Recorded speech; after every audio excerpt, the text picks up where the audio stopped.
Assembly ఎన్నికలకు ముందు ఇచ్చిన హామీలను అమలు చేయాలని డిమాండ్ చేస్తూ వైఎస్ఆర్సీపీ యువజన విభాగం ఆధ్వర్యంలో చిత్తూరు కలెక్టర్ కార్యాలయం ఎదుట యువత పోరు కార్యక్రమం నిర్వహించారు. డిగ్రీలు చేతిలో ఉన్న ఉద్యోగాలు లేని యువత ప్రభుత్వం మళ్లీ తమను మోసం చేసిందని ఆగ్రహం వ్యక్తం చేశారు. ఎన్నికల ముందు కూటమి ప్రభుత్వం సీఎం చంద్రబాబు నాయుడు యువతను అన్ని విధాలుగా ఆదుకుంటామని ఎన్నో హామీలు ఇచ్చారు. కానీ అధికారంలోకి వచ్చి సంవత్సరం పూర్తయినా మేనిఫెస్టోలో ఇచ్చిన ఒక్క హామీ కూడా నెరవేర్చలేదని మండిపడ్డారు.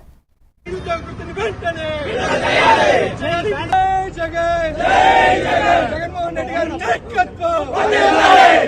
బకాయిలు వెంటనే చేయాలి, వసతి దీవెన వెంటనే చేయాలి, విద్యా దీవెన వెంటనే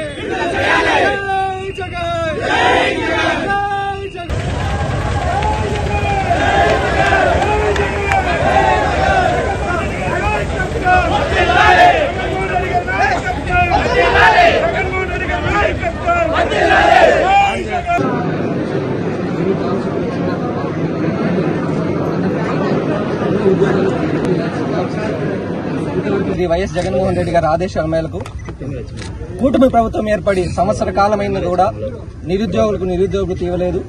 రాష్ట్ర వ్యాప్తంగా ఉన్నటువంటి విద్యార్థులకు ఫీజు రీయింబర్స్మెంట్ బకాయిలు దాదాపు 72,000 కోట్ల ఫీజు రీయింబర్స్మెంట్ బకాయిలు పడ్డారు.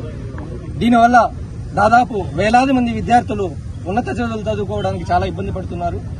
అదేవిధంగా వీళ్ళు గవర్నమెంట్ వస్తూనే కూటమి ప్రభుత్వం ఏర్పడతానే సంవత్సరానికి 20 లక్షల ఉద్యోగాలు ఇస్తామని హామీ ఇచ్చారు. 20 లక్షల ఉద్యోగాలు ఇచ్చిన పాపాన పోలేదు, కానీ ఉన్న ఉద్యోగాలను కూడా పీకేశారు. ఏపీఎండీసీ కానీ, ఏపీ ఫైబర్ నెట్ కానీ, కార్పొరేషన్ లో కానీ, ఎండియూ వెహికల్స్ లో కానీ ఉన్న ఉద్యోగాలు వేలాది మంది చిరుద్యోగులందరినీ కూడా రోడ్డును పడేశారు. మేమందరూ కూడా వైఎస్ఆర్ కాంగ్రెస్ పార్టీ యువజన విభాగం తరఫున అన్ని జిల్లా కలెక్టరేట్ల ఎదుట నిరసన కార్యక్రమాలు తెలిపి జిల్లా కలెక్టర్ గారికి వినతి పత్రాలు ఇవ్వడం జరిగింది. ఇప్పటికైనా ఈ కూటమి ప్రభుత్వం ముద్దు నిద్ర లేస్తుందని మేము భావిస్తున్నాం.